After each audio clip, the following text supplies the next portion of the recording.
crawl on your hair and plug this in. Oh, That's all go right with you. ahead. Can you get it? I think so. I don't know why I'm asking. I can't get out of there. That's why I brought all Okay, yeah, I'll help you, that's fine. Ben. That was good, that was good. It took me a second, I thought that, like, I was worried when you started telling jokes, but. Let's get back to criticism. Okay, how about that? Can't. I think I'd rather.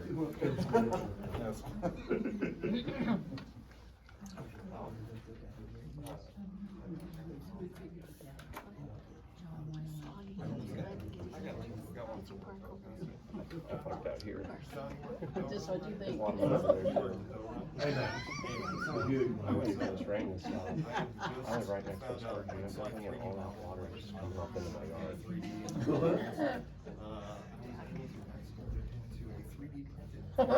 So I 3D printed a section of my. Oh,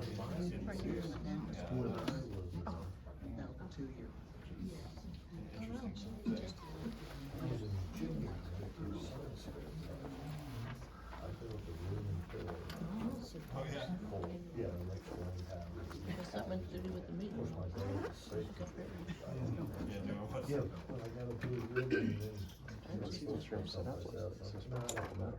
I don't step around and answer questions with people I do.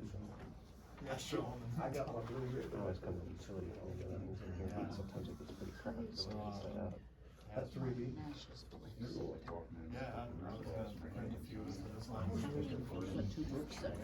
doing better. Yeah, we have others there. Some other ones don't do great, but they work every day and they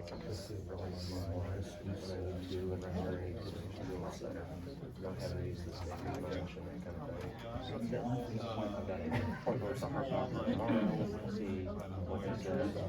Still trying to get into the mail, coming sometime within the next 6 months. Hopefully on that. Yeah, I was gonna say, we've got a couple of those. It's been nice to be around kids. Crazy is those guys that think those poor guys that come and stuff. Oh, I yeah. think my wife would get tired of just being in the house with the kids all the time because I'll have to work and I know she gets to go outside. She's only got to work 3 days a week. But it was, yeah, it was 12-hour shifts. I'm pretty sure that kind of stuff. But she gets 1 day on, 1 day off, so she gets to rest after. Okay, at 6 o'clock, I'm gonna call this meeting to order and ask everyone to please rise for the pledge of allegiance. I pledge allegiance to the flag of the United States of America and to the republic for which it stands, one nation, under God, indivisible, with liberty and justice for all. Mark, if you lead us in a prayer, please. Heavenly Father, come boldly before your throne of grace. Thank you, Lord, for the state you've given us. Father, we thank you for this town that you've allowed us to live in. Pray, Lord, that everything that's done tonight is according to your will and your way. Keep us safe, Lord, we thank you. Praise your name. Amen. Amen. Thank you, Lord. Next item up is roll call. I am present. Alderman Williams. Alderman Bozier. Present. Alderman Whalen. Present. Alderwoman Cisco will be running late tonight. City Administrator Burbridge. Present. City Clerk Kohler. Present. City Attorney Weber. Present. Public Works Director Nash. Present. Chief of Police Chase. Present. Finance Director Stacy Houston. Present. And our other city staff, we have Donnie Moore from the Water Department and Miss Melissa Boyce from Park and Rec. That's all the other city staff we have. Next up is the approval of the agenda tonight. I move to approve the agenda with the addition of resolution number 3-2024, which I understand is a time-sensitive item. Yes, it is time sensitive to make sure we secure the funding for the grant project. I'll second. I will call for the vote. Alderman Bozier. Yes. Alderman Williams. Yes. And Alderman Whalen. Yes. Next up is the approval of the consent agenda.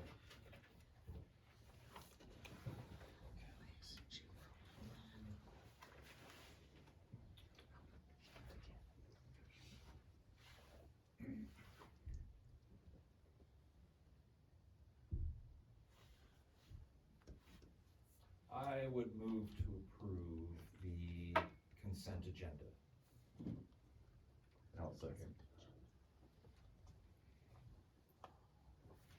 I will call for the vote then. Alderman Williams, Yes. Alderman Boyd, Yes. and Alderman Whalen. Yes. Thank you. Next up is the ONCRC presentation from Liz Condor. Come on up, Liz. Appreciate your time. I'm just kind of doing an infomercial. Okay.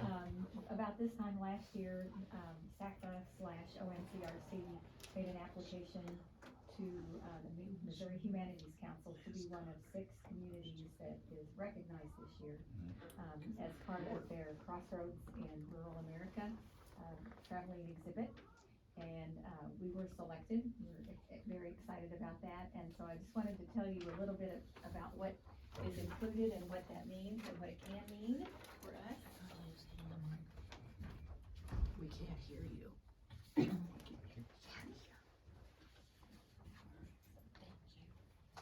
Liz, if you get the opportunity, can you speak up? Yes, thank you. Just real briefly, this is a Smithsonian exhibit. It really is created, developed, manufactured by the Smithsonian Institution, and it's made its way and will be making its way through all 50 states. And it's an opportunity, as it says, Crossroads Change in Rural America, not to look at the big pieces, but to really focus in on these small communities, anywhere from 500 population up to 20,000, and ask questions about, first of all, one of the through line questions is, what does it mean anymore to be rural? It doesn't mean the same thing now that it meant 10 years ago, certainly not 50 years ago, but who are we? And one of the big questions is, why are we still here? There are lots of little communities that have died out, and you wonder why they didn't make it. They had various assets and so forth, but we're still here. So it's looking at the components that they have seen, these through lines that really run through successful communities. So it's an opportunity for us to look back. It's kind of a retrospective, but it's also an opportunity for us to look forward and talk about what it is that we have that's kept us here. So the big theme, the big through lines are identity, who we are, who we see ourselves as in this community, and how that's changed across the years. What we've done with land. You think about the opportunities that we have right in this particular area. We have mining, we have farming, we have ranching, and so forth. The idea of the strength of our community and how that has really kept us together and pulled us together across the years. Persistence, we're the kind of people that don't give up and leave. We're still here. Whatever challenges are presented, then we meet those and figure out ways around them. And then how do we manage change as we move through the future? So this is a beautiful exhibit. It has 7 large exhibit pieces that will be shipped to us, and they are all in alignment with these large themes. And of course, they've done a beautiful job of presenting a lot of information, but what they expect, what Smithsonian expects, and the Missouri Humanities Council is that, what about Salem? Who are we? And so in all of these categories and so forth, what do we want to say about ourselves? So that's what we are working on, the kinds of things that we will be pulling into exhibit. Across the 6 weeks that it's here, we will be having speakers, we will be having like panel discussions. There are different activities that'll be going on the weekends and so forth, and really our intent is to make it as interactive with the community as we can. It's a chance to say a lot of good things about who we are and why we're still here and why are we as vibrant as we are. So, we are the next to last stop. Right now it's in Brookfield, and, I'm not sure.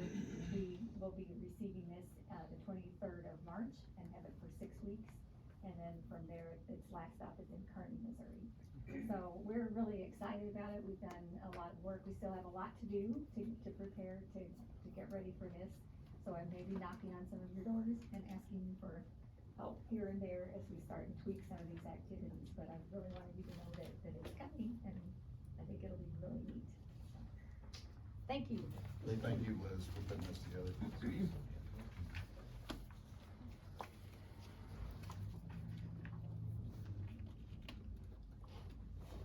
All right, next item up is new and miscellaneous business. We have the purchase for the Gateway AMI system. I'm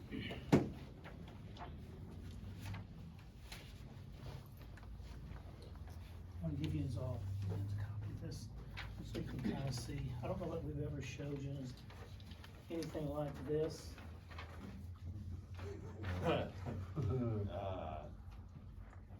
What this is a small shot of the way our AMI system really works. It's called a mesh system. What happens is our water meters send the information to the electric meter, and the electric meters send them to the gateways that we have out here, and that way it's processing the information and it's sending it to a point, and we have a antenna on top of the water tower over by the electric and water department. We have another antenna that's on a tower up there by the admin building. What that does is it takes your readings from your meters, takes them to the gateways, and we have like 25 gateways that are at different points all over town that's collecting this information. Those take that information, send it to that antenna that's on that water tower, and from there it goes to the antenna at the admin building. So that gives you an idea of just exactly how those are talking to each other. The reason we liked this system to begin with was if something went, if one of the meters went down, it would take that information and go another direction with it, so that we were always able to get that information from the other meters. I grabbed the wrong one.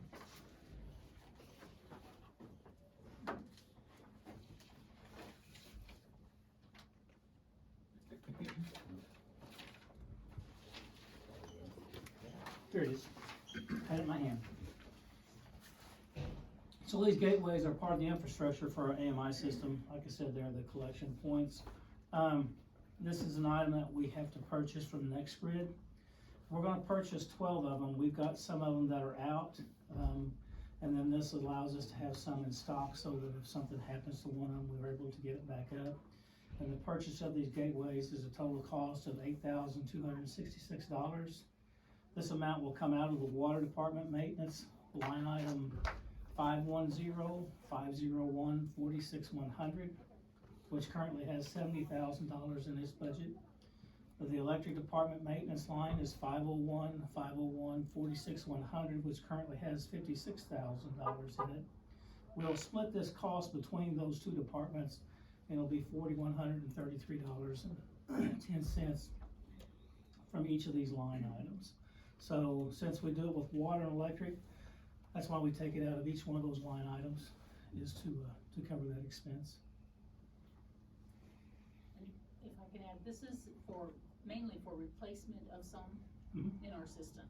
So it's not just a new purchase, so we have 12 on hand. It's to replace some in our system that aren't currently working correctly, and then to have some spare on hand. Did that alleviate some of the rereads over there? Yes. So how many do we have that's out in the field? How many gateways do we have out in the field? I think there's 30. There's 30 out, like as far No. as. Oh, I missed you up. Okay. No, there's probably 8 out. Okay. Yeah. Yeah. Okay. Is this something we need to budget for in the future, like Yes. have a thing for? Yeah, is- if you had a line item budget just for AMI maintenance, Okay, because from time to time, those are gonna go out. okay. You have to understand these gateways are like what they look like is a photo cell on top of Yeah. a light. Well, that's what they look like, except they're about that big around. Okay. And it also works as a photo cell.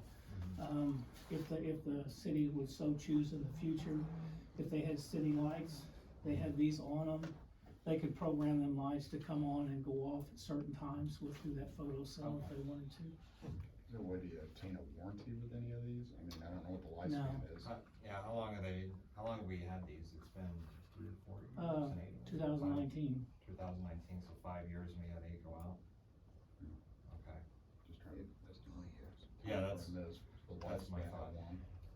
Do we know why they were out? Like, did it get code booted, where they lost its settings and just needs to be set up? You can't reboot these. And lightning hits them, different things hit them. Because you gotta understand, they're hooked to power, they're hooked to power because they're coming in they're on the top side of that light. Mhm. So there's power coming to them. And code boot is like, if it, like, factory reset or anything like No. that? No. Okay. So let me ask you this, is there a way to put something around it, just maybe, keep objects from smacking it? Like some type of caging system? No, or anything because like that is a photo cell, Yeah. Yeah, you can't. so you can't block it cover too that much, in any way. Cause it has to. Well, I was receive thinking light. You don't want anything to cover that window Well, I wasn't. that's gonna kick that I light was on and talking off. about like on the opposite sides of it, like, kinda like a bumper. Well, it's not things running into it that cause. Well, it. just, yeah. On the top left. Sorry. Well, I'm trying to prevent damage. Yeah, no, I get it. I'm just, You don't want to replace an 8 of these every time you turn around. yeah. It does look But like it has limited warranty, on Quilt, but in our packet, the language is kind of encrypted there. That might be just a formatting in the PDF there. Actually, what it looks like is where we converted to Adobe and it decided to. Sometimes when you go to edit a document in Adobe, it'll almost convert it to Wingdings font. Converted to what? It's a That's what I font. thought you said. It's a It's all, font. yeah, it's all font system. Do you happen to have This the original first copy of the time- quote? The original copy? Yeah, do you have it with you? I do not, It's- Brian Craig, Oh, is it? Don't ask them.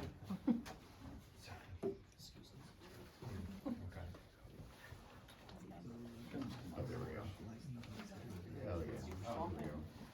It includes a 2-year limited warranty. I think we passed that part. Yeah. Yeah, 5 years.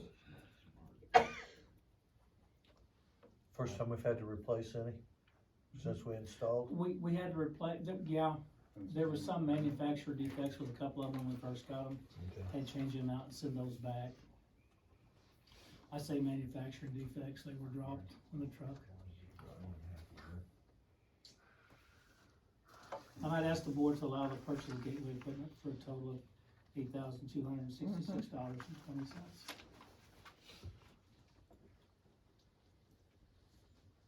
Yeah, I would move to approve the purchase of the gateway systems for $8,266.20. Our second Kyle's motion. Any other further discussion?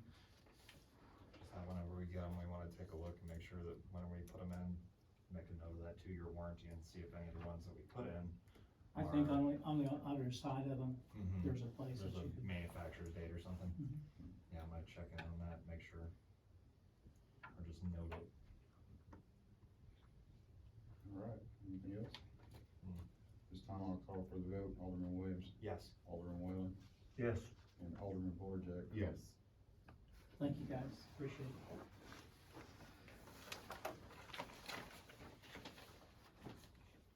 Next up is the sale of surplus of equipment and vehicles.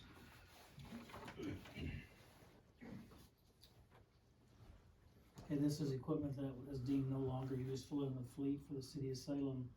The list of items for sale is a 2003 Chevrolet S10 pickup, a 2014 Ford F450 Super Duty truck, a 2008 Ford F150 pickup truck, a 2011 Ford F550 Super Duty truck, also a Husqvarna riding mower.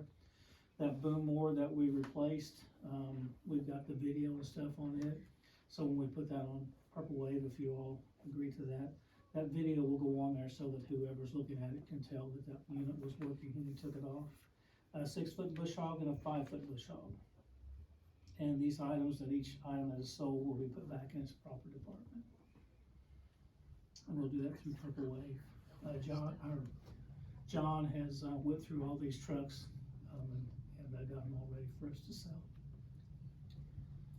Can you, oh, go ahead. I was gonna say, sorry, included in the packet after Mark put together the staff summary is the Kyocera copier, the old one from the main office, along with the toner that goes with it. Mark, can you go over the condition of each vehicle and equipment? Seemed like there's a 2014 Ford F-450, has close to 30, according to this document, close to 38,000 miles on it. So I didn't know. As you know, with most city rigs, you don't have very many miles, but you have a lot of hours. And, that truck has got a ton of hours on it. We figured that we could go ahead and sell it right now and probably get pretty good money for it. If you look on Purple Wave, those trucks are bringing pretty good right now. So, it's a two-wheel drive.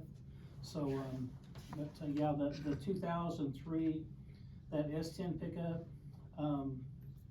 that's the one that the, water and sewer department had. And, Josh would drive that thing to Springfield when he was having to take stuff down there, and we had prayer for him before he left to make sure he could go.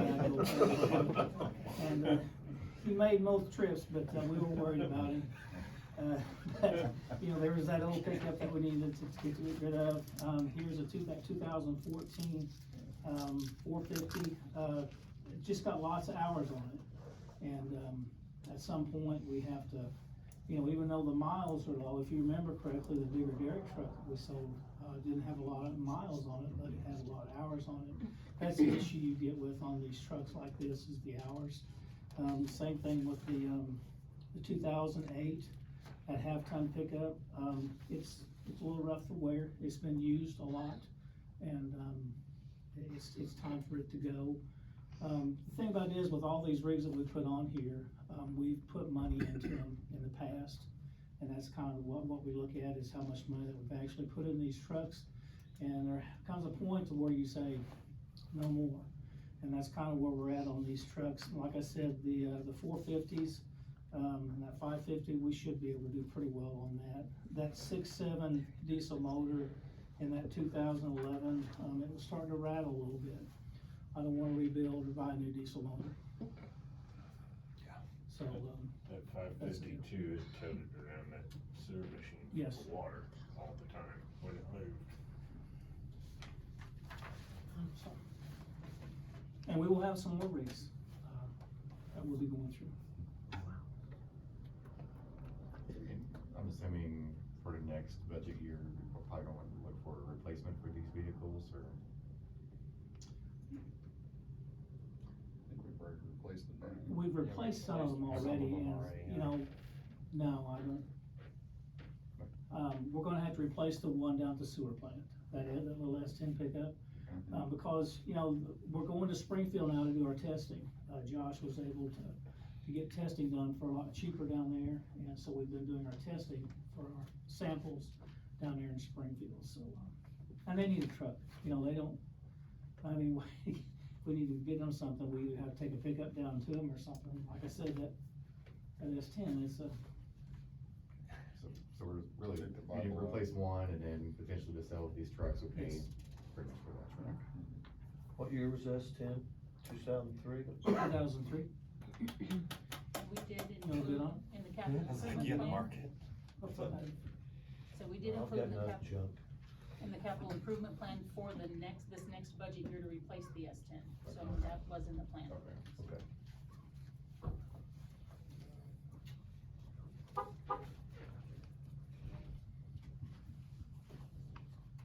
I think I'll go ahead and move to, approve the sale of the surplus equipment and vehicles to be sold through Purple Wave Auction Service. Second. Any other discussion? All right, we'll call for the vote. Alderman Bolerjack. Yes. Alderman Williams. Yes. And Alderman Whalen. Yes. Thank you. Thanks, guys. I'll call John in the morning, we'll get this going, and we'll try to find out the date that this is gonna be on. If you guys wanna watch him sell, you can watch him sell online. Oh, cool. Okay? Okay. Next item up is the Service Line Bill Protection Program. Okay, so this is one of two different pieces for the overall program. This first one, we just need a decision from you all. There are two questions. One is mandatory or not for all citizens, and then what level of protection. So this has been discussed by the utility committee both of the last two monthly meetings, right? And then also, Alderman Bolerjack had brought up a question as well about, do we have to participate in both the water line and the sewer line protection? And the answer is no, we can opt to just do one and keep our current policy of when someone has a leak, we back out the sewer portion when they bring proof that they've addressed the leak. So we can opt to do that and just go with the water line coverage. So this program, is designed, it's basically set up like an insurance program to protect both customers and the city in the instance when a resident has a water line leak on their portion of the water line. And so this is a piece that generally at the point of the meter that's out in the yard, the customer's responsible for any leaks that happen on that line. And so if there's a leak on the customer side, this would provide some coverage to help get that fixed, is what that does. So I'll go to the recommendations and then I'll kind of share how that works, okay? So the recommendations by the utility committee, as of the last meeting, okay, were to not make it mandatory and to go with the top amount, of 2,500. So that's gonna be this line here that I've highlighted in green for the water. And at that time, they were also recommending the 2,500 coverage for the sewer.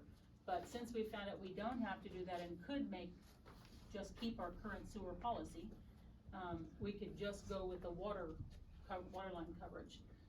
And then the residents would still not be liable for any additional sewer charges beyond their average sewer charge. So that's kind of the staff's recommendation, and based on the utility committee's recommendation as well, would be to go with just the water line coverage at the top amount of 2,500.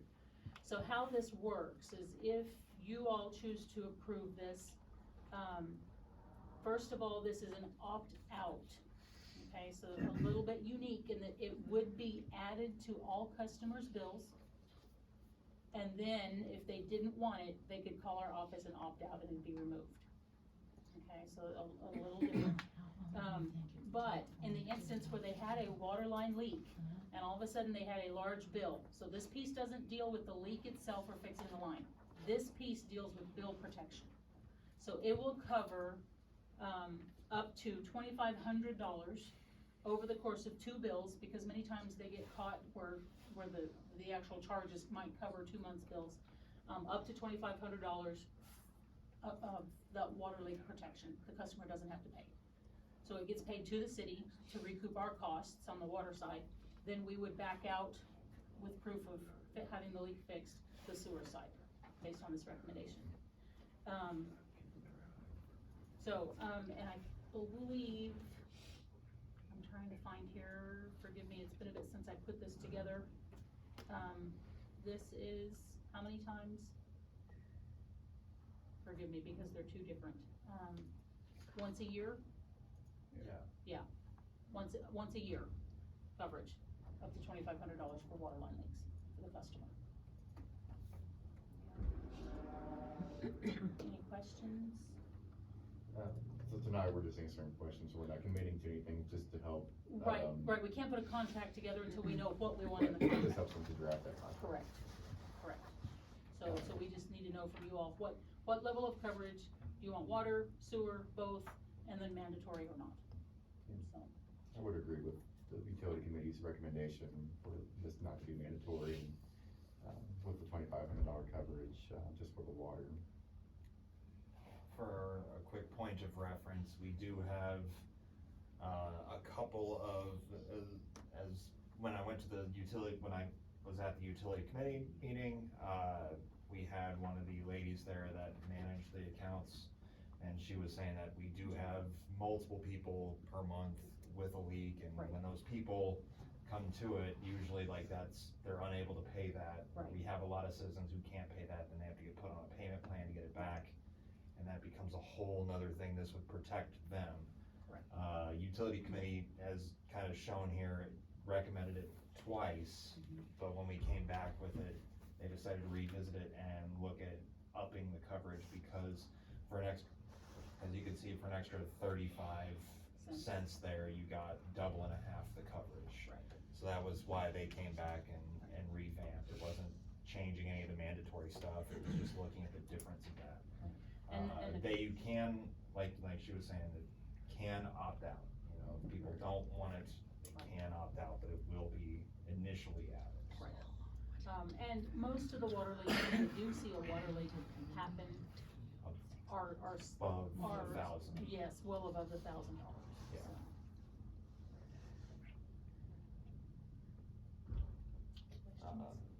Nope.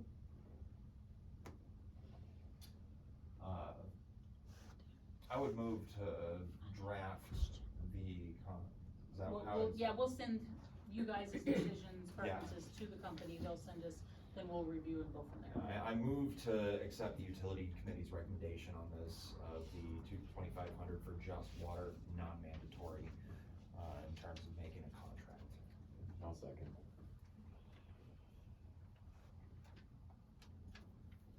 Is there any further discussion? I will call for the vote. Alderman Williams, Yes. Alderman Boyd, Yes. and Alderman Whalen. Yes. Next up is resolution number 1-2024. And we need to hold this item, my apologies. We do need to do, Attorney Weber caught. Elaborate. Okay. So essentially, when I was going through the contract, I saw that there was a provision in there that it would be governed by the laws of North Carolina. It would be my advice against entering into a contract with a country, or a company out of state and being governed by laws other than the state of Missouri. So I think we need to contact them and iron that issue out. Which is something, we've had this conversation in the past, and Yeah. just something that I didn't catch. Yeah. Okay. So we need probably a motion to table till the next meeting. I would move to table resolution number 1-2024. I'll second. That being said, I'll call for the vote. Alderman Williams, Yes. Alderman Whalen, Yes. and Alderman Boyd. Yes. Moving right along, next up is the airport fuel bid.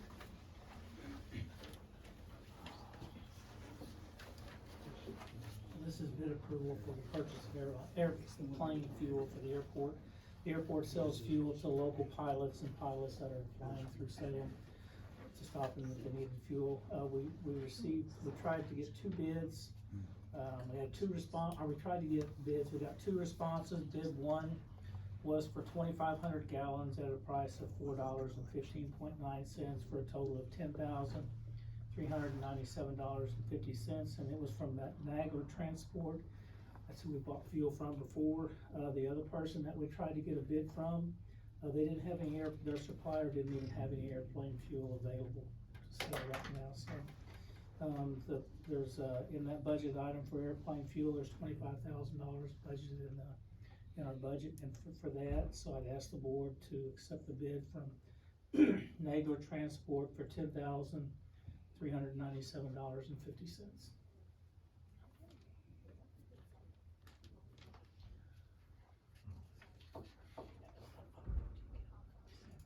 Have we bought from Nagler before? Yes. We have, okay. Yeah, that's who we usually, they're usually the low bid. Okay, that's what I was kinda curious on. Yeah, I know we still got a lot of people out there. I've been driving by and I've been seeing work coming in and out. I'm glad we have fuel now, cause it makes a lot of people stop, so. I move to approve, the bid from Nagler Transport for $10,397.50.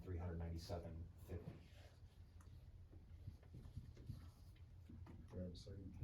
I'll second.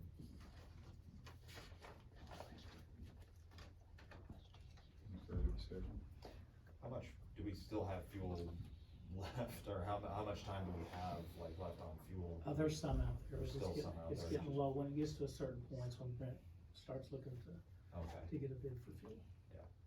I don't want anybody stopping, not have gas. Been quite a bit of activity out there. Yeah. Picked up with the fuel, I'm happy about that. Is there any other? Nope. Anything else? I will call for the vote. Alderman Williams, Yes. Alderman Boyd, Yes. and Alderman Whalen. Yes. Thank you. Thank you, Mark. Next up is Park and Recreation's vehicle bid approval. Do you mind if I give my report when I do this too, cause I have Yes. ball games going on? Yeah. Thank you. We can do this first. We have, budgeted $35,000 for a pickup truck in the budget for this fiscal year. We have looked, Chief Chase has helped me look and sent out information to two government, dealers, the dealerships that are already government approved to use, and they came back with nothing. So then we put out a bid packet and we had one, company submit, a bid, and it was 44 Motorsports of St. James, Missouri.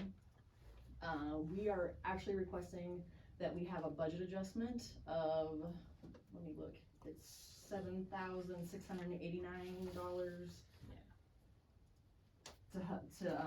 We'll take that out of the fund balance from just our fund balance, and then, put it into 210-501-75-100, where our work truck is allocated. So that's the big ask right now, is for the budget adjustment to be able to purchase that work truck for us. How many bid packets went out besides 44 Motorsports? We only received one, so we put it in the Salem News and we put it online, Okay, and that's the only one that received, that's the only one that asked? Yes. Okay. And we're doing a budget adjustment above the 35,000 then? Yes. That's Correct. 7,000. The 42,000. Correct, so the truck that we're purchasing is a, let me see, it's a 2022 Ford F-250 single cab long bed. It does have a prior salvage title, but it has under 7,000 miles. Joe and I drove it, well, he drove it, I did not drive it. And he was very confident in its ability to handle. There is no damage to the frame. We found out that the airbags had been deployed and all of that had been fixed. It's a really nice truck in sound, solid shape, and there is no way that if it wasn't a salvage title that we would be able to afford it. Yeah. And it will be insured. We already checked with that too, to make sure that it was an insurable truck with it having a salvage title. Okay. I see where the park board had approved the adjustment as well Yes. for the budget. Yep. The park board did approve it. Can I ask a question? Does it have a warranty? No, it doesn't come with a warranty, but you can buy it. It does come, extended. it does come with an extended warranty, so it doesn't come with a Ford warranty because of the salvage title, but in the 42 and some change, it gives us an extended warranty, a really nice extended warranty. That warranty's, bumper to bumper, 125,000? I believe so. Or 48 months. 48 months. Yeah, It's it's 48 pretty, months, yeah. 125,000 bumper to bumper, that's and they actually did not, good. they didn't make profit off of it, like, they gave us a really good deal on being able to get that. Okay. 500,000 in the previous year's fund. I don't wanna get too off topic here, but we have 500,000 in the previous year's fund balance here, which is wild to me, I guess. Where does that money end up? Like in this, well, like, so we have it in prior year's Right. balances. So that's where we actually brought in more revenue Mm-hmm. than what we expended. And so that balance just slowly adds. That's what, when, okay, so the fund balance report that gets published in the newspaper, it Yeah. was it in, is it in this packet? In a previous, it's in this packet, okay. That we publish every 6 months. It Yep. shows the park board fund balance. That's going to include any revenues over expenditures from Yeah. previous years. That's how those grow. Okay, And having our sales So taxes just- really helped, yeah. kind of give us a cushion there. But understand, that's not 1 year, that's multiple years, a little Yeah, bit at lots a of, time yeah, you going into can't that. take from that forever. And I really try to be super frugal with our budget anyway, so. Yeah, Do we know what the blue book value is? I do not, but it would be way more than that if it didn't have a salvage title. And to keep in mind, salvage title only affects 20% on vehicles that are, I think it's 3 or 4 years old. Yeah. So anything from a 20 up, the knock from retail is only 20%. And so the reason for that is every vehicle that has a salvage title has to go through the CVETs with the Highway Patrol. They certify it good for highway usage. Okay. So it's, in that, I mean, in that, there can't be any frame patches, any structural damage to the vehicle. It has to be either NOS or new. You can't put used parts back on one and get the rating that they have with this truck. Yeah, cause I think a non-wrecked vehicle, I think, was at 25%, so 20% still. This truck also has all the auxiliary, buttons for snowplow, like if potentially we Right. need it in the future, snowplow. It has a, gooseneck hitch on it Lights, already. Sirens could be put in because of those auxiliary. Yep. Sure. Tow hitch is like, it's already has all of that stuff. So you gotta do a lot of hauling for maintenance for all Yeah. your guys'. Melissa, do you wanna share briefly the condition of the truck this is replacing? Sure. So if you look in here too, I put what we are replacing. So we are gonna kind of move out the 2002 Dodge Ram single cab long bed truck. It has 1,300 sorry, yes, I'm in basketball right now. It's the second motor that's been in the truck. It's got some major mechanical issues. It needs a new rear end. There's a dead cylinder, rusted body, and the interior is majorly deteriorating. It was acquired from another department many years ago, and the park has just, Trying to revitalize yeah, we it, just keep it use going. it and use it and use it until it's, no longer really usable. So, right now it actually holds our wood that we burn in the furnace. We go out and load it and bring it in. Yeah. Over the building over here.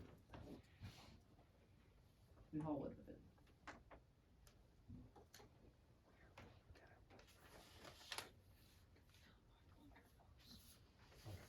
Fair enough. I move to approve the budget adjustment of $77,689 from prior year fund balances to fund the line item 210-501-751-00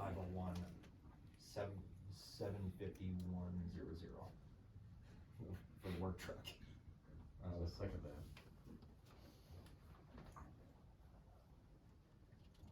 Any other discussion? Now, we'll call for the vote. Alderman Williams, Yes. Alderman Boyd, Yes. Alderman Whalen, Yes. thank you. Thank you. Can I give my Yeah, report really report quickly? next. Okay, so you guys have my report in your packet. A number that I haven't pulled before, but I thought it was really nice to see is that we, in our Park and Rec sports programs, and this doesn't count our skills and drills, these are our actual seasons of sports that we were playing. We had 1,201 athletes for the 2023 season, so I thought that was a good number to see. And if you look down below, you have a chart of since 2018, what our numbers are looking like. We had 174 athletes participating this season. It's the highest we've had thus far. I'm kind of waiting for it to level out or even drop with the way the economy's going. Even though we don't charge a whole lot, like $35 for an entry fee, I've heard other communities charging between $65 and $80 for kids to play, which here I just don't think that's feasible for our communities. And we want as many kids to be as active as they possibly can be. So I'm happy with these numbers. We have a lot of games going. We've had to reschedule so many games. I don't think we've had games on Monday night since the season started. So we're scrambling to get games in. We have some make-em games actually tonight that are going on. We have 4 games of first and second graders, and we have 3 games of fifth and sixth graders going on as we speak. So if anybody wants to go and cheer on some kids playing some basketball, you can go there after this meeting. Skills and drills, we have it scheduled. We partner with the 5th and 6th grade coaches, and we pull in the high school coach, and it's a really fun 3-day evening camp for skills and drills. It's non-padded. It's just for them to learn the fundamentals, catching, passing, running some routes. And I think it's great that we're partnering with the local coaches in the community to get this out to the kids. Our numbers this year are down, and it is 100% due to all the snow and ice. We sent flyers out to schools, but because of school not being in session, I don't think they all got out. So our numbers are down for skills and drills, but I think the coaches are happy about that because it's usually so packed that it's a lot going on. The next thing that I have coming up, and I actually printed my flyers today, soccer registration will be opening the 25th today, and then through February the 13th at $35 per athlete. The 14th through the 20th, there will be a $10 late fee. So the information, I'm cutting them and I'll be taking them to schools tomorrow.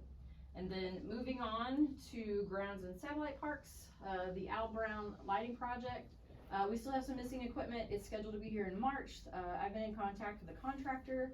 He's gonna go ahead and try to start running some lines to where the poles are, and then getting it all set up so that when that missing piece of equipment comes in, we can get it up and going as soon as possible, which I'm really excited about. The Civic Theater, Scott Hubbard and I met at the Civic Theater. We reviewed the projector room. We really want to get that up and going. He still has some connecting that he needs to do with the computer system to the projector, and then we'll have to learn that system and also find, you can't just play movies, you have to have the rights to the movies, and so that's a huge process to kind of have to navigate because it's not cheap to do that. So we're in the process of doing that. We still need to work on getting a concession ticket booth area kind of worked out.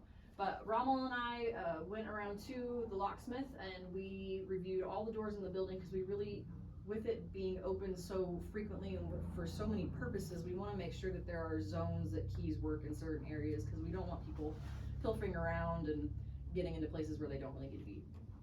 So I did do that. And since I've seen you last, we've had some water issues at the Civic Theater also that are being addressed, but I was gonna report more on that during my report. okay, perfect. But we believe that when the electric goes out, these are smart thermostats reset themselves, we think might be the issue, and so the heat might not have been working appropriately and some pipes froze, causing some major issues at the Civic Theater, unfortunately, but we're working on them. Salem City Park, I don't know if anybody goes and plays tennis or pickleball or anything at the tennis courts. Our tennis courts are they're awful. They are not in good condition at all. And it's really sad because we have really great high school tennis and they have a really sad place to play tennis. Our courts are cracking and peeling, and we actually just had them resurfaced before, I think it was the summer before I started. So it would be 5 years. We're trying to figure out if it is because of how it was built, which we've heard that it's built on fill, and so the ground is continuing to shift, and it's a flat surface that harbors water. So it should be a surface that is rounded kind of, so that anytime it rains or whatever, that water's gonna slough off. It's also kind of built on a hill where there's some apartment buildings, and if it rains, it just kind of washes under that. So we're trying to figure out logistically what we need to do. It won't happen this year because, as you can see, our options are really expensive.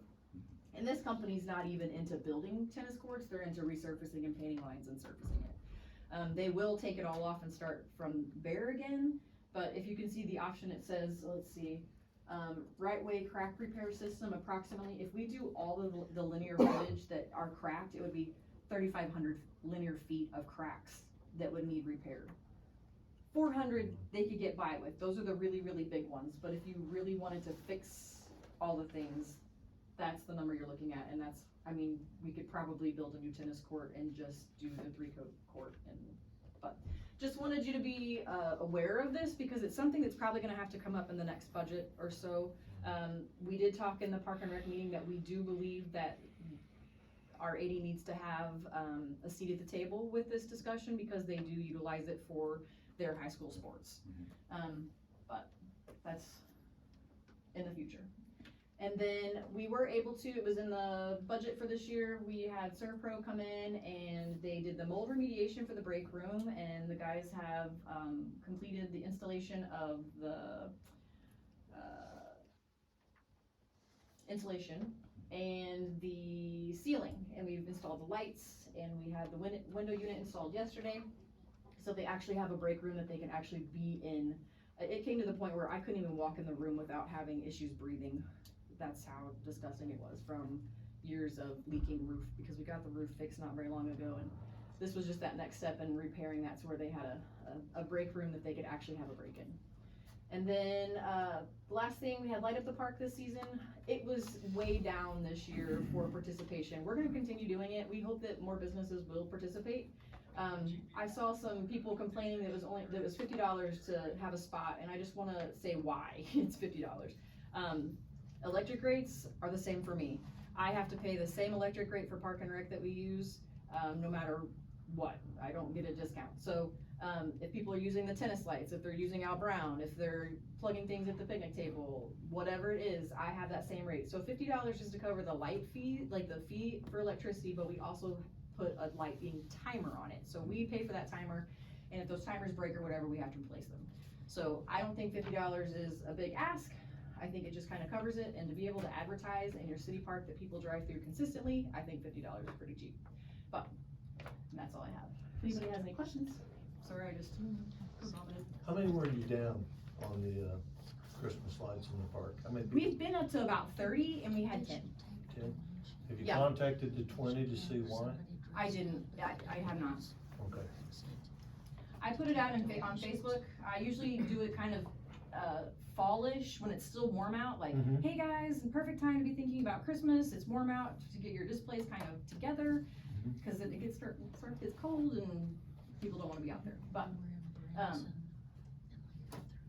we hope that more people participate and think long range, like bigger structures that they can use year after year and move it in different locations around the park, kinda like Lions Club does in Rolla. One quick thing to Sure. ask, I know this isn't a park meeting, I wasn't able to make the last one, I'm Yeah. sorry about that. I do know that the tennis courts are built on a bit of fill. Yeah. So is the skate park. Yeah. And I'm bringing that up to kind of segue a little bit. If we have somebody coming in to try to fix or, take a look at cracks and stuff, if we can have them look at the skate park a little bit as well. I know we got 3 or 4 cracks that go all the way across this thing as it's moved as well. And unfortunately, skateboards have those tiny hard wheels. They catch on 'em. Yeah, a friend of mine contacted me saying that he hit one of the cracks and it stopped him completely Oh, from wow. coming down one of the ramps, and like, I don't want anybody coming at us for that, because it's known that you're going to fall at these things, but if it's something because of disrepair, Yeah. we need to start taking a look at that. And I do have a bid that I meant to bring to that park board meeting for fixing that box thing that's been there for Okay, years. I think Dustin has plans to remove it piece by piece because it's getting picked up and shattered. Yeah, Most I was people, gonna like- say, it's been, Yeah. but I do have something to replace that. Okay. Is it unsafe? Huh? Is it unsafe in the present? One of the pieces is, for sure. Are we back when liable? we- Huh? Are we liable for Yeah, it? we would be liable, and now, with the cracks in the park, like, for the most part, it's good. There's 1 or 2 sketchy spots that need to be probably repaired pretty soon, and those can be pretty much bondoed or something quick, a fast repair. It doesn't have to be rebuilt completely. but- I'll talk to Lloyd about it. Yeah. But yeah, that's all I have, cause, somebody got I'd caught on it. suggest you close it until you fix it. That's an option. They don't have time, I guess. I don't know how we would close it. Yeah, it's kind of an open air We thing. need to figure it out. Yeah. Caution tape around it. You put a sign won't- up that says, It won't last, even if there's a sign, especially with the skaters, it's gonna yank down, rip Yeah. At down, least we have. destroy. Right. Well, that's another issue, but I don't think we can have something that's unsafe knowingly after we sit here and talk about it Yeah, and let people play and be exposed to liability. yeah, I don't, like What's the law you the say? skate park isn't in terrible disrepair, I would say. There's the one piece that's bad, but even when it got installed, it wasn't. So what we can do is we can tomorrow Yeah, go look take at a it and assess it and Yeah. make a decision Yeah, what we need to do.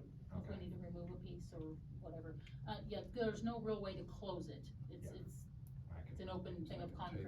It's not a, Caution tape. yeah, so. It won't stay. So it's either gonna be We fixed tried. or removed, part of it, so. Like with just closing the park in itself, you put tape up, it's not gonna, As Kyle took it down before, cause we know. probably, We I'm know not gonna he- say it, but maybe. We know he goes over there and skates. Clean this bad. Yeah. With regard to your question, just based off of the information that's been provided here, and without seeing it, Sure. I don't have a statement to make, but with regard to statements as far as liabilities of the city, I wouldn't make an open session anyway, that would be a closed session discussion. Okay. Thank you. Anything else from Melissa? All right. On to basketball. I'm out. Good luck. Thank you. Thanks, Melissa.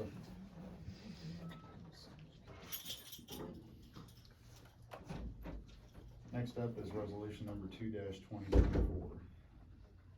Resolution number 2-2024, a resolution authorizing the mayor to execute an agreement between the city of Salem, Missouri and the Merrimack Regional Planning Commission, MRPC.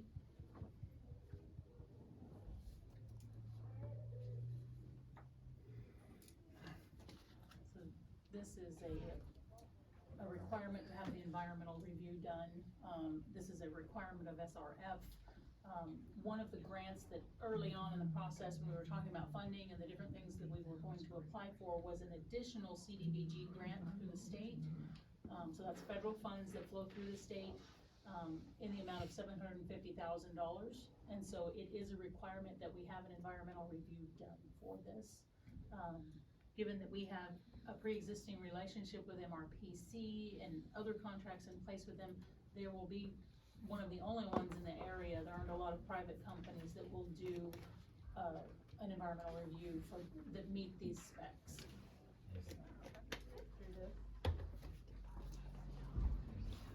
Looks like we might have to make a, budget adjustment for this, fee here, $5,500. Okay, it just depends on how the rest of the year goes. Okay, It could possibly result in that later on. okay. Sounds like this is something we need to have done. Yeah, we have to have it. Yeah, it has to be done. I would trust MRPC to do that.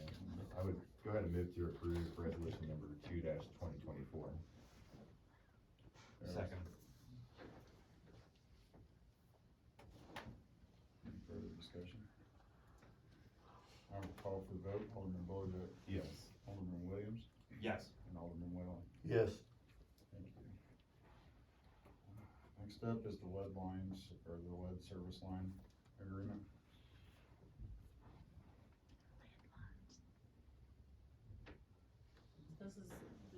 This is one that we received grant funding to do the study, this, lead service line inventory. We have been anxiously awaiting the actual agreement so that we could get it approved and get moving. There is a deadline of October, there you go, 16th, okay, of this year to submit that study, that survey data. Now, the thing is, we don't have to have every piece of pipe throughout the entire community identified by that time, but we need to have, you know, a sampling of what we have in our community. So that's, yeah, anxiously been awaiting this agreement so we can get it going. We've already awarded Archer Elgin the Correct, that's, project yes. to And get they this, have been working through the process of getting the agreement and all of the additional documents that DNR was requiring to them, so. I would go ahead and move to approve the mayor to sign the financial assistance agreement and the, general terms and conditions documents with DNR. Second. Any further discussion? I will call for the vote. Alderman Boyd, Yes. Alderman Williams, Yes. Alderman Whalen. Yes. Next up is the TCPA policy. Okay, so the TCPA policy, this is the Telephone Consumer Protection Act. So this is one, it's come up recently also and caused a little confusion, even with trying to get the meeting notices out via our texting program for this meeting. This is a federal level act that protects communications for citizens.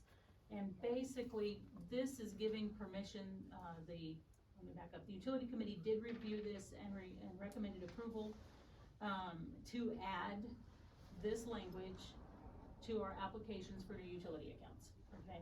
So basically what it is it's the customer giving authorization to the city or its agents, permission to contact them via text messages or other modes of contact, of communication. It can be automated messaging, it can be pre-recorded messages, emails, things of that nature. Where we run into having issues with it that we see, so when we have folks move here from other places that have area codes that are based in states in other time zones, then if I send out a text right after 8 o'clock in the morning, they don't receive it until, they won't receive anything. It just won't go through. So it protects so that you're not getting things all hours of the night. So basically, you won't receive anything that you haven't given permission for, after 9 PM at night, for the time zone your area code's from, or before 8 AM in the morning. So that's another function of the TCPA. It's a protection piece. And especially when it's, mass messages. So anyway, so this is, like I said, to be added to our, utility policies and to our actually applications for new accounts for future reference. This kind of comes into play with the collections agreement that we tabled earlier, so that anyone that we contract with for collections or things like that would have those options available to them for contacting customers.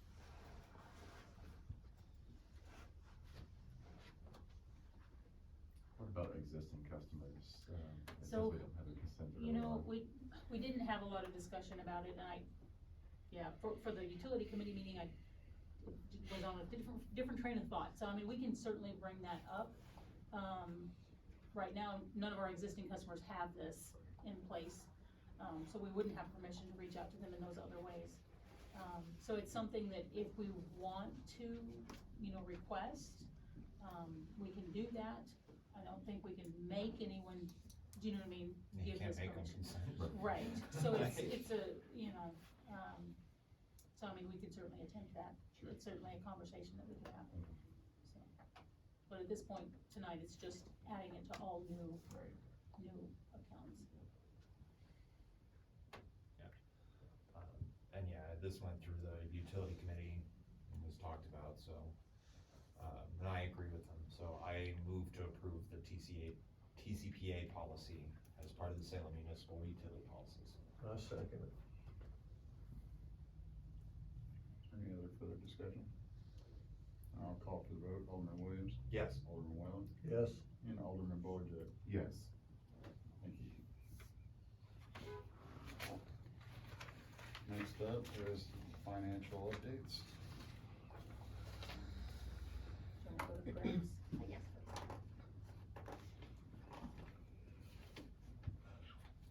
Okay, so this is an update on our sales tax revenues that has been collected through January. Do you want the table or the graph? Yeah, if you can fit them both, but you probably can't, so. If we do, nobody can read it. That's pretty good right there. Yeah. So January tax revenues are down 2% compared to January of last year. And then, but year to date, we are running around the same as we were the same time frame as last year. As you can see, we are collecting the additional 1% sales tax now. So on the general fund, on the sales tax year to date, we're just a little over 1.1 million that we've brought in so far. And 243,000 of that is the additional sales tax revenue. On Parks and Rec, looks like we brought in 337,000, and then capital improvement year to date, around 449,000. And then on the graph, that big spike, that's including that, additional sales tax revenue. That's what that looks like. Any question on sales tax? No. Okay, next slide. Okay, then this is the overall look on utility usage and revenues, and this is through December. Electric kilowatt hours sold is around 25.5 million kilowatt hours. That is down 4% compared to the same time frame as last year. Electric revenues billed is a little over 3.6 million. Our purchase of power, we paid out almost 2.3 million, and that's pretty close to the same as what we paid out the same time frame as last year. Our water consumption billed, we're at 62.7 million gallons. That is down 15% compared to the same time frame as last year. Water revenues billed is around 415,000.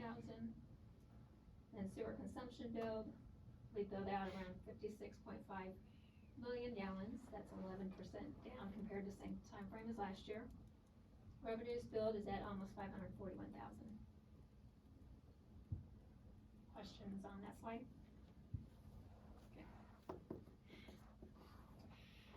Okay, so this lists all of our funds. This is all the funds the city has. It shows the beginning balance as of July 1st. Then it shows the revenues and expenses, and then the transfers in and out, that's between funds. and then the ending balance within those funds as of December 31st. And then if you scroll to the bottom, we're at 8.4 million combined for all those funds. So quick. Yep. Can you go up to the Parks and Rec there? I was trying to figure out where it was. It was up high. Oh, right there. Yeah, right there. So that 563 to. Right, so 71. that's their beginning That's balance that that- we're pulling from. Yeah, that's what they're, okay. Mhm. So that's the prior year funds. Okay. Yeah, because this column here was the previous 6 months, so that was actually June 30th. Yeah, okay, That's what the balances were. okay. That's what I was curious about. Yes. Moving on. This page is just condensed look at what we just saw. It's comparing though the revenues and expenditures to what we have budgeted. So far, revenues, we have brought in 39% of what we have budgeted, and then we have expended 38% of the expenses of what we have budgeted. And we're, as of these, 50% through the year. Correct. So down on both. Which the, as far as the sales tax revenue, that will, because Skew the it. second half is Sure. where we're gonna see a lot of that come Yeah. from. We got some COP payments, Still coming. May or something like that. Oh, right, yeah, the big payments were made this fall, right? Correct. Oh, yeah, that's true. Yeah. Okay. Okay, next. Okay, and then this is the 6-month financial that was posted in the paper a few weeks ago. And if you scroll down to the bottom, you may be wondering why the fund balances do not match the previous fund balances we just looked at. This, the 6-month financials shows the pending assets and liabilities as of December 31st, where the other reports do not. So that's why that fund balance is Right, different. one is cash accrual, one is Correct, cash, one is accrual. correct. And that's all I have for the financials. I did want to let you know, I have spoke with our auditor. She is working on our audit. She's hoping to have it done within the next few weeks. So we hope. Okay, then I also wanted to give you all a heads up. I did discuss this in the utility committee meeting. For our sewer upgrade project, we have a phase 2A and a 2B. 2A is, funded out of the ARPA grant that we have received. And then the 2B is what we plan to use the bond for, which is the SRF funding, the state revolving fund. Our engineer is in the design phase of the project, and the design work is for both 2A and 2B. So, it will occur at the same time. So we are being billed for phase 2B right now. I have reached out to our financial contact at DNR, and, who is assisting us with the SRF funding. And she said that it's not uncommon, and that we need to look into a short-term financing that will be considered as eligible expenses and can be refinanced into the SRF funding once that gets finalized. So as of right now, we are looking maybe around 400,000. We are working with our financial advisor and our bond attorney to get all of that worked out. But as of right now, we don't have final numbers, but, we'll have more details in the next few weeks on that. So, did you have anything to add to that, or? I don't think so. No, okay. So any questions?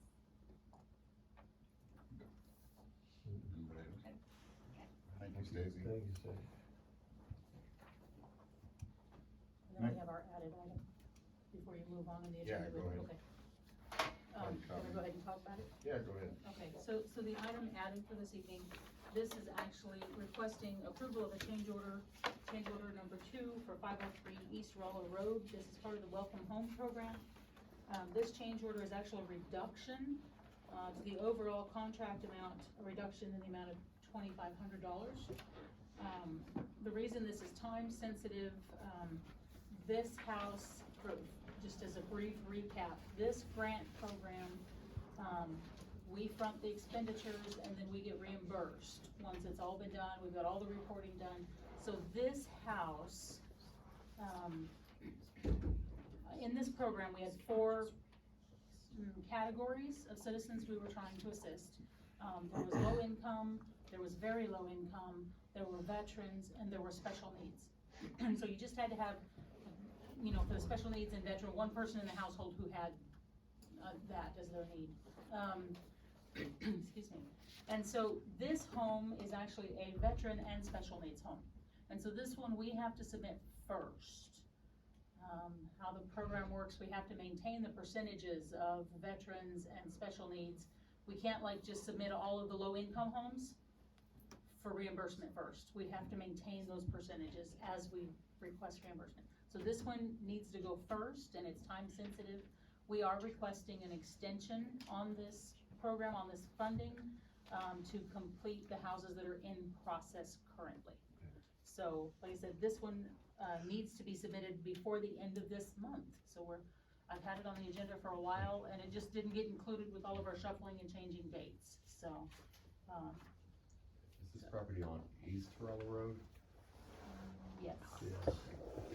Resolution said west. I'll read it twice. The first time I'll read it the right way, and then Oh, the okay. second time I'll read it with the east. Oh, okay. We don't have to Oh, read the it. actual Right. resolution. Oh, never Well, mind. since Sorry. it's a Correction, correction, yeah. Yeah, it's a correction. Resolution number 3-2024, a resolution authorizing the mayor to execute contract change order number 2 between Welch Construction, the contractor, the city of Salem, Missouri, the city, and Daniel Evans, the owner of property located at 503 West Rolla Road, Salem, Missouri. And I'll read it the second time. Resolution number 3-2024, a resolution authorizing the mayor to execute contract change order number 2 between Welch Construction, the contractor, the city of Salem, Missouri, the city, and Daniel Evans, the owner of property located at 503 East Rolla Road, Salem, Missouri. Are there any other questions from the board? Okay. I move to approve resolution number 3-2024.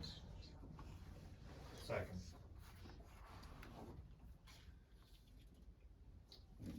Any other further discussion?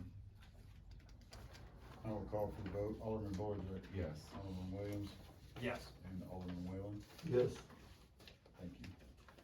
Thank you for that. Next up is gonna be board appointments.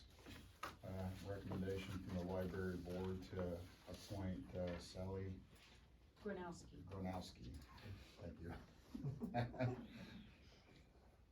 She'll be replacing Rhonda Thompson due to her term ending, and she's already submitted her resignation.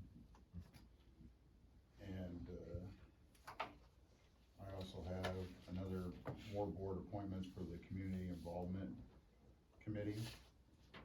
Recommendations to serve on that committee will be Roma Jones, Christy Bermudez, Elena Sellers, Sierra Connell, Carlos Lopez, and Patty McEwen, And Gary McEwen as well. and Gary McEwen.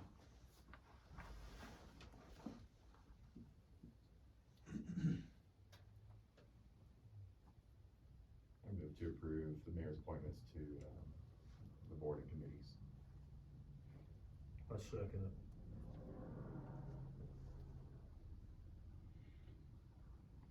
I will call for the vote. Alderman Boyd, Yes. Alderman Whalen, Yeah. and Alderman Williams. Yes. Next up will be the first reading of bills. Bill number 3581. Bill number 3581, an ordinance amending the utility committee definition for the city of Salem, Missouri.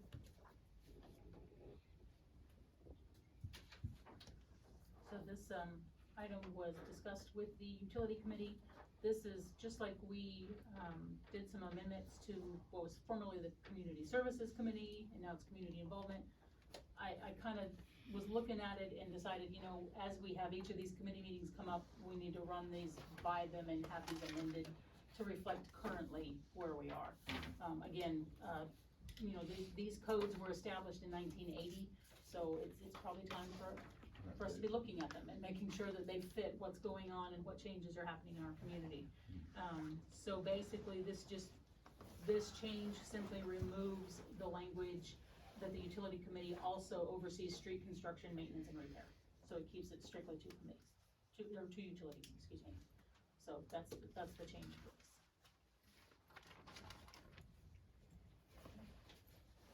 it's just first reading, so there's no Yeah. motions yet. No, just didn't know if anybody had any questions or anything. Will we have any, we won't have any committee or any oversight, like community oversight over streets and maintenance? Well, it just won't be in the utility committee. Yeah, I mean, are we thinking about moving it somewhere? we haven't had that discussion Yeah, into a that's what- specific committee. I That's mean, what I was curious on. we talk about street maintenance when we talk about funding in the CIP, Yeah, you know, yeah, but, that was that was, right, I don't know if like the CIP or anything has that in their language yet or anything. I don't think we've talked about that or if where it we're. specifically has it, it's pretty broad in general. Yeah, so I remember going through the streets and like what streets in the CIP, so. Right. Okay, I was just curious, I didn't know if we were moving that language Not at anywhere this or anything. point, yeah, not at this point, unless someone has a, Gotta get you to breathe in this you know, space.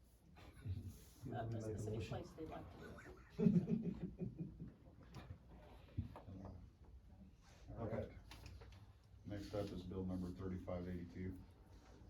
Bill number 3582, an ordinance amending the amounts of utility deposits for the city of Salem, Missouri. So this item also was discussed with the utility committee meeting and, with utility committee, and they recommended approval as well. This changes our deposits, so up here on the screen, down here, so how this, for those not familiar, with ordinance amendments, underlined text is the recommended new language, struck through text is the recommended deleted language. So the little kind of group down below here, that's what we currently have for our utility deposits. The recommendation is to change it so that, just to simplify it for residential, it's an average 1 month based on the past 12 months, actual utility usage at that address. You know, there's no way to, this keeps it at least specific to the address. What's happening is that our current deposits of $200 do not cover most of the time when we have someone who leaves with a bill outstanding. Okay. And so seldom are we issuing checks, because there was money left over. So that's part of it, you know, and part of, we've been talking about the collections and all of this stuff, different ways to kind of clean up. This should help prevent things going to collections because bills get left behind and not, and as well as writing off bad debts. It should help with some of that we're collecting it up front.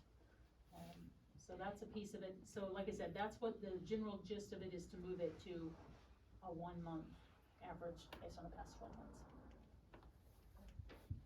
And I'll be happy to answer any questions. How's that?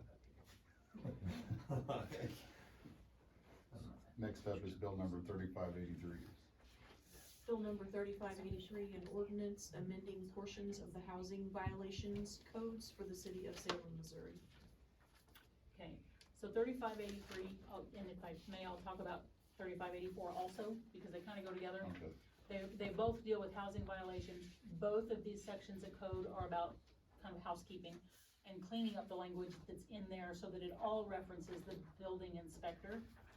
We have language that talks about the code inspector and the code building inspector and the code compliance officer, and so it's just kind of cleaning it up so it's actually a position we have, first of all, and that it's clear. So that's the intent behind these two code amendments. Okay.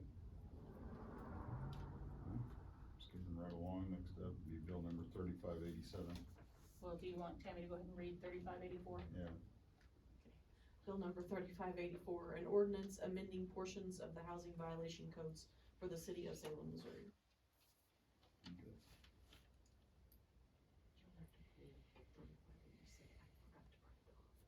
I'll have to pull it up, you mean? Okay, yeah, I'm getting there. Okay.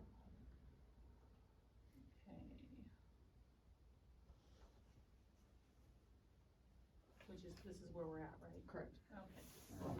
Can you read that? I can. Bill number 3587. Bill number 3587, an ordinance amending the annual budget for the city of Salem, Missouri, beginning July 1st, 2023, and appropriating funds pursuant thereto. Any questions?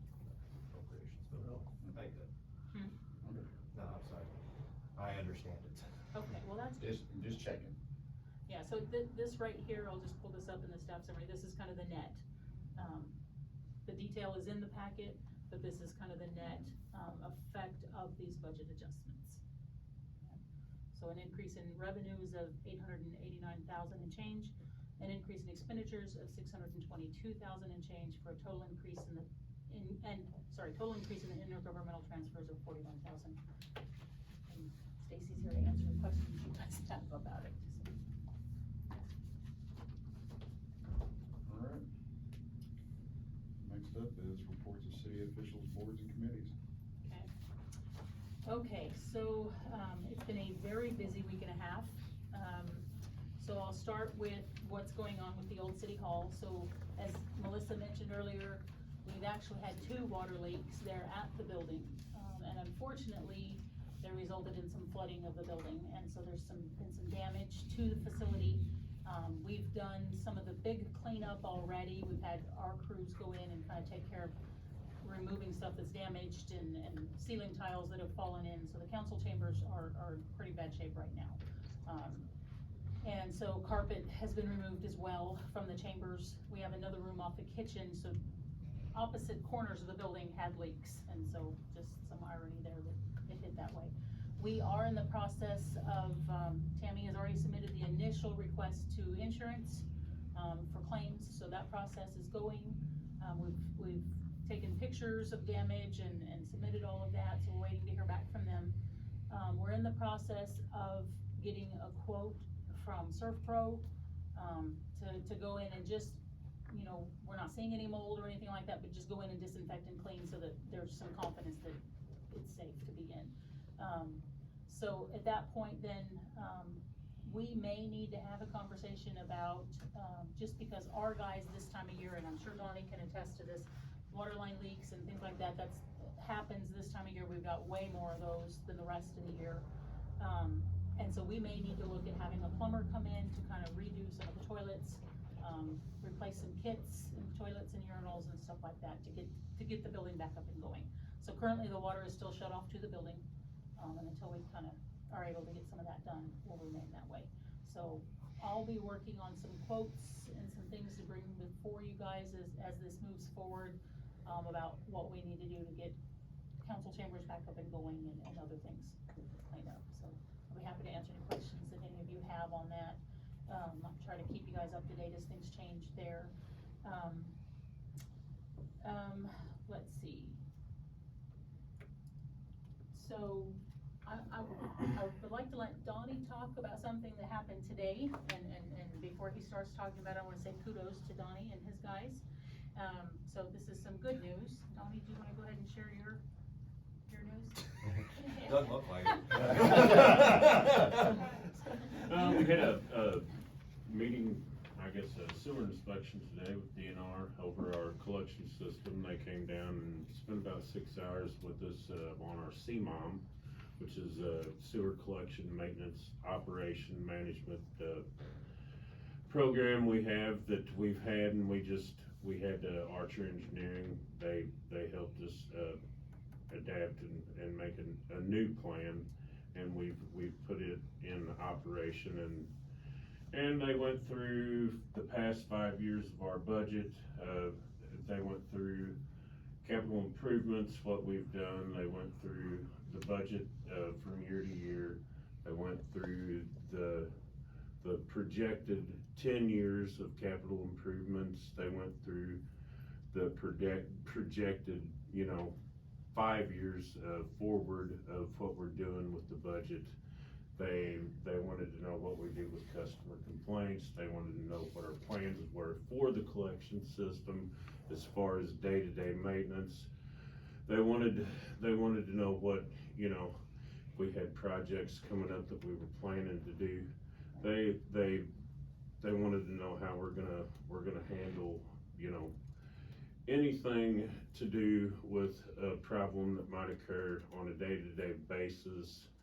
They wanted to know actually the last 3 years, every single incident that had occurred in the system, and they had checked every record that was at the wastewater plant and at the office in town to see if it had been recorded, and checked all the customers' calls to see that it matched with the city's records, and they were not able to write any violations, so they would be sending out a record of compliance next week to Greg.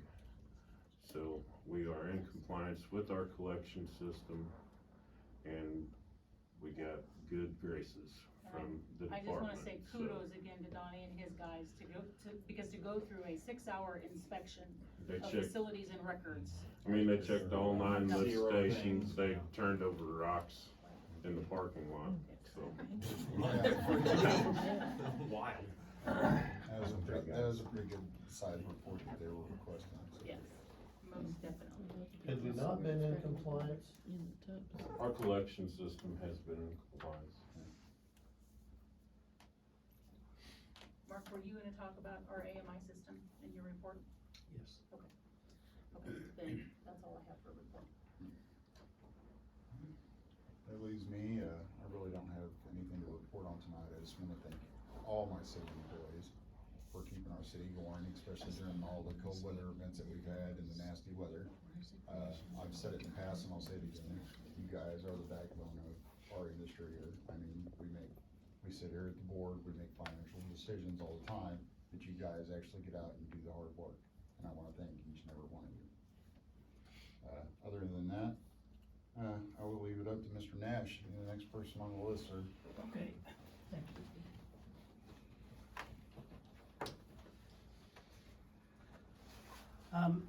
Due to this weather we've had last week or so, some of these dig outs that we had, they really settled. So, the guy, Brent has been going around and getting those filled back in and trying to get those taken care of. If you notice one, please let us know, cause I'm sure they're trying to get them all, but we may miss one. So if you all know of one, let us know where it's at, so we can be sure to get that taken care of. Utility bills are being processed, and those will go out at the proper time if they're supposed to, so we should be good there. We done 18 disconnects today. 2 people come in and we paid, so we only had 18 that we had to disconnect. The guys done a really good job with the streets. They were really slick. A lot of people, it was tough getting around, and they done a really good job, and I appreciate the work they done. Sally talked about Donnie and Josh. Appreciate the job that they done with that DNR inspection. I'm sure they probably had lost some sleep over that, but everything turned out really well. Those guys do a really good job for the city, and I can say that about all the employees. They do a good job. If I'm not mistaken, the inspection for the wastewater plant will be in 8 to 9 months. So get ready, Donnie. And that's all I've got on that. If y'all's got any questions. Just one general question, not on your report, but regarding public works, for the utility flag markers, that contractors called Big Right to have utilities come in to mark them. Had a question posed where, it's been like at least 2 months or so for some of these flags are out in the yards with no work being done. And, is there a time frame where if there's no work performed that residents can pick up those flags? Most likely they probably need to be remarked anyways if. Yeah, that to be remarked. Yeah. Yeah. So it'd be appropriate for them to remove it. Oh, we have one more thing on the AMI system. Evidently through the ice storm that we had, we've got an issue with one of the antennas, piece of equipment that's on the tower over here. We've had that, Next Grid has done some troubleshooting for us, and they've got it narrowed down to that. We don't know if it's the connections for that Ethernet that goes up in there. We don't know if moisture got into one of those or what happened.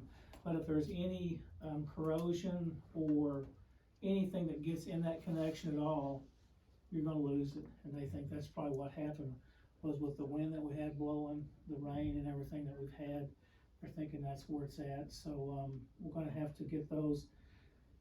I got an email from Aaron this afternoon with Next Grid. The radio is in stock, so we don't have an issue getting that. but the antennas are the issue right now, and they're waiting for a reply from their distributor. And, they're gonna get them out to us as quickly as possible, but they're thinking they won't get them shipped till the end of next week. So that will give us time, we'll have to find somebody to climb that tower. So hopefully that'll give us time to get somebody, lined up, that when we do get that equipment in, that we can get that tower, get somebody to climb that tower and get that equipment. Sean? It won't be me. Okay, well, I just thought I'd throw that out there. But, anyway, we'll get that going. Last but not least, I'd like to thank you all for giving me the opportunity to work for the city. I'm a blessed man. I was born here, raised here, went to school here, and have been able to live here all my life. Some best friends I got live here in town, and it's, you know, a lot of people don't get the opportunity to live here all their life, be invested in this community, but then get to work for the community. And I really appreciate that, and I've enjoyed it. I'm just gonna change people that I work for. I'll go to work for Tammy Nash rather than the city of Salem. So, she probably is as good a boss. She'll be more demanding, but, I appreciate, the opportunity that you all have given me, and I have enjoyed it. I've enjoyed working with other people. I've enjoyed the customers. I've enjoyed people coming in and talking to me. And I've just really enjoyed it, and, I appreciate that opportunity, and I thank you. You have any questions for me? No, just thank you for your service, Mark. Truly. Enjoy retirement. Yeah, I'll do my best. and we'll try to call and harass you from time to time. Yeah. Well, I'll have to answer my phone now. Where you live. Guys, thank you. Yeah, thank you very much. Next up on the report is the Alderman vote. Only one I have to report is, on the proposed public comment policy that was, introduced back in November, one of our meetings. Worked with Attorney Weber on, making some amendments to that, and, I would expect that to be on our next, agenda for our next meeting. And that's all. Putting all the work into it. Yep, that's all I have to report on that. Alright, Alderman Williams. Just two things. One, I did a little bit more research on, the bus route options and things like that. There's basically, I've lined it out to two options. One, there's a grant that the deadline's already passed for, but there's a yearly grant through MoDOT, which, I may try to head up even out of office here to try to, push for. That's a 90-10 grant on purchasing a bus and running your own system, which would give us more freedom, a little more control over what we have. There's that option, or the, working with SMTS, and trying, since they have a hub out of here, is working with them, but, you know, removes liability, like, there's pros and cons of both. I'm gonna try to put up like kind of a budgetary thing. It seems like it's gonna be about the same both ways, whether we decide to purchase a bus and run our own system or go through a contracting system, for that. I'll work up the numbers, presented at a finance meeting, for possibility, or, you know, a capital improvements meeting and things like that, try to get it through the right channels. Yeah, beyond that, with the really cold weather, you know, I appreciate all the utility guys being out there.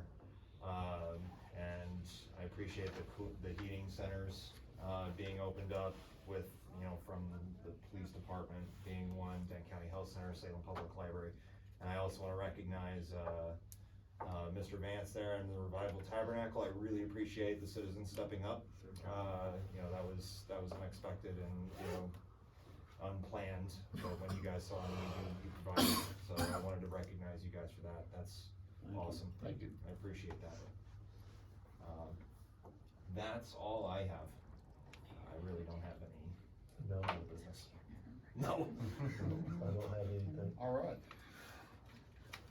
I don't know, I wrote your name in there, but. Yeah. Thought to skip you. Next and last will be, need a motion to go into closed session for personnel and contracts. Make a motion, we go into closed session. Second. Call for the vote. Alderman Whalen? Yes. Alderman Williams? Yes. And Alderman Boyd, Yes. Thank you all.